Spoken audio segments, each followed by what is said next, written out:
The greatest tip for memorization probably is the question they asked to Imam al-Bukhari rahimahullah ta'ala. They asked him, Imam al-Bukhari, do you know any medicine for hifz? Like, is there something I can take to make my hifz really good? Like a medicine or a herb or a food that will make my hifz really good. He said, I don't know anything except lots of looking at the thing that you're memorizing. يعني كثرة النظر or تكرار النظر في المحفوظ. Lots of looking again and again. So you take what you're memorizing and you just keep looking at it again and again and again and again. And I'm going to add to that a small point, which is reduce the amount that you memorize in one go. So start by just memorizing, say for example, one sentence instead of one hadith. And look at it a lot. Write it on your wall, your window, on your car, post-it notes, put it on your fridge, until everywhere you go, you see it. On your phone screenshot, you see it. You know, you sit down at work, desktop screensaver, you see it. You go out, there's a post-it note on your car wheel and you see it. You keep on seeing it over and over and over again. And it's only very small.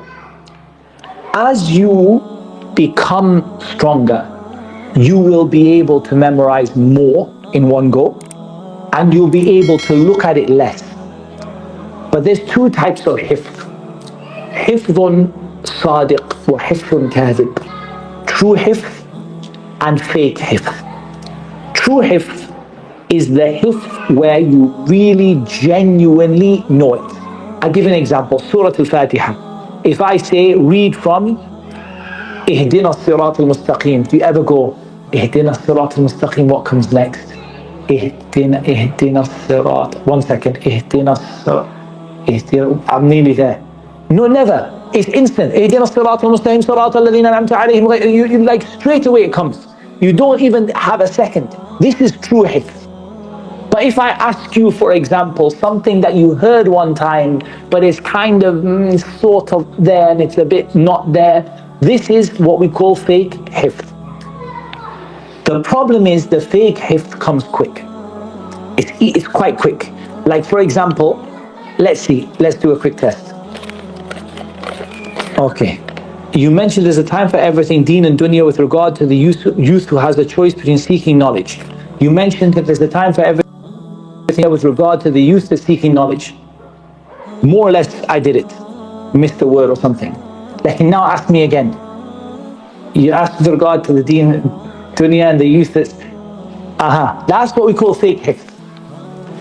It looks like you've done it, and even if I do it 10 times, it'll look like I do it, and maybe I'll even memorize it until outside. But ask me at Fajr tomorrow, I'm going to say I don't even remember what the question topic was, let alone what the... Yeah? So you have to go more than what you think. You can't just do like you read it 10 times, you know it. No. Go for 100 times. Until you don't just know it, you see it in your sleep, you see it when you open your eyes and you dream about it, and it's like, it's there, it's not going anywhere. Very important. This next tip I'm going to give is give attention to revision more than you give to new memorization. Because actually, it's more important to keep what you have than to add something and lose something. So what we do sometimes is people who memorize the Quran, they keep going.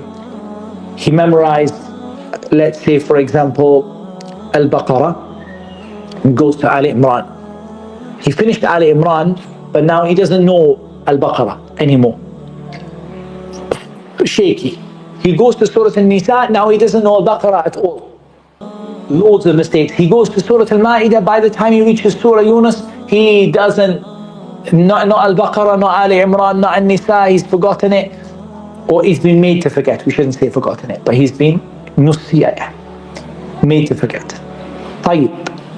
The better way is don't go so fast, but keep what you have.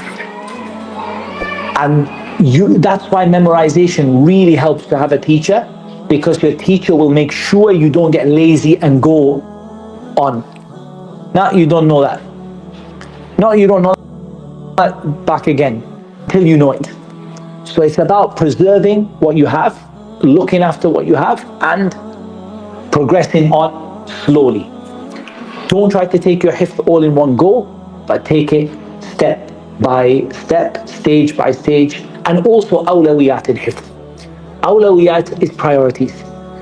Don't fill your hifz with things that are not that important, right? Like sometimes we feel, like for example, let's say you have a certain ability to memorize. And I love, don't get me wrong, I love memorizing chains of hadith.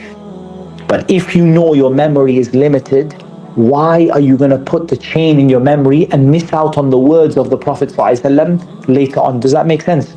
Like I would say, don't memorize the chain, memorize the words, what the Prophet ﷺ said for now. If you see your memory became very strong, you can go with the chains of narration, no problem. But if you're struggling already to memorize 20, 30, 50 hadith, and you put the chains there, so instead of 100 hadith, it will be 20 hadith. Or instead of 1,000 hadith, it will be 200 hadith. Because you're filling it with things you don't strictly need at this moment in time. So be very stingy with your hifz, like be very careful what you commit yourself to memorize, that you really, really need it. And Allah Azza wa Jalla knows best.